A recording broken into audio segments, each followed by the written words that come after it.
Are you ready to do this? I can't hear you. Chris. Hi, Connie. Hi. How you doing tonight? Excellent. So, it's almost Christmas time, and I thought we should do a special Christmas time segment about homelessness. I'm not homeless. I know you're not homeless, Chris. You're an ordinary Canadian, right? So what would I know about homelessness? Well, I mean, haven't you ever met a homeless person? Yeah, the homeless people in James Bay are the friendliest. Is that right? Yeah, like I walk by them, they nod at me, and I nod at them, and it usually works out pretty good. I just walk on right on by. So don't you feel... Nod. So don't you feel a little bad? You know, it's Christmas time and it's really cold out there for Victoria. I mean, it's like there's lots of snow. It's like -5, you know. Sometimes the guy, it's colder. Like, he had the trash bag thingy down on the snow. Yeah. So he'd stay dry. While he had his hat out for the nickels. Do nickels really go far when it comes to homelessness, Chris? Well, the thing is with nickels, if you get nickels from, like, when they were actually made with nickel, yeah, they're worth like 7.5 cents each, I think. So he's like making out okay.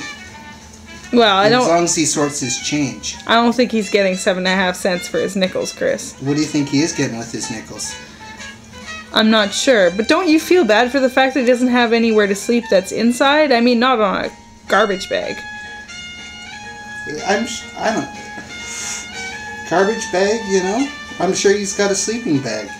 He puts the garbage bag down, sleeping bag, bam, insulated, get nice goose down, you're doing alright. But you don't feel bad that he's sleeping outside at Christmas time in the cold. Well, he's also sleeping outside during Hanukkah. And he's probably sleeping outside during Easter. So I'm supposed to feel bad because it's like we got some snow? Well, I mean, it does make it a little bit colder. What's Ringwald watching there? Oh, maybe he doesn't want to watch it. Are the Canucks losing again?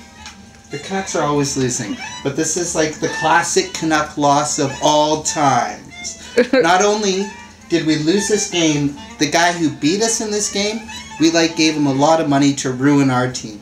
It worked out really well for us. I'm talking about 1994 Stanley Cup playoffs. Vancouver Canucks versus the New York Rangers. So, you know... Mark Messier is the culprit of all time. I think Mark Messier is the reason that we have a homelessness problem in Victoria right now. What does Mark Messier have to do with homelessness? Well, I just remember when he pulled that jersey on his over top of him, number 11. We sent the old captain packing, and everyone was downtrodden. And I think that's when the homeless problem started. The Canucks started to not do very good, and we had homeless problems. You don't think it has something to do with, you know, like other things, like, you know... Alexander McGillney? I don't know much about Alexander McGillney, but I mean, like, you know, when the federal government stopped funding housing, you know, like, for the provinces, I mean, wouldn't that be more of a determinant of homelessness, like in Canada and in British Columbia in particular? I mean, wouldn't that have more to do with it than the Canucks losing the Stanley Cup? I think the real deal with the homelessness is they just really don't want to follow the rules that are set out there, and so they're happy to live within the means that they have to enjoy the rules that they want. So you think they want to be homeless?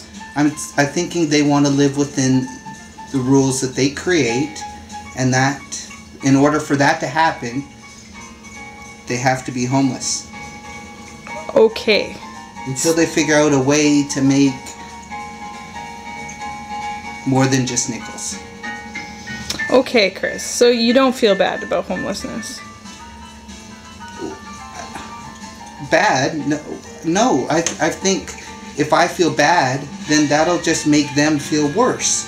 If I feel good about them, they're going to feel good about themselves. Well, thank you. Right? That's the nod. I give him the nod, right? That's like, you're cool. You have a right to exist. Nod. He nods at me. He acknowledges my right to exist. And everyone's happy. So you don't think the government should do something about it? You don't think that instead of spending a lot of money on the Olympics, we should maybe build some social housing? The Olympics are good. You know, like, and the whole deal is like, there's lots of stuff that is made with the Olympic things. Like sheets of ice? Well, what I'm talking about is like there's leftover scraps of wood and that they could fabricate their own houses with in Stanley Park, perhaps, or Beacon Hill Park in Victoria here. So you're okay with homeless people living in parks? Where else are they going to live? They're homeless.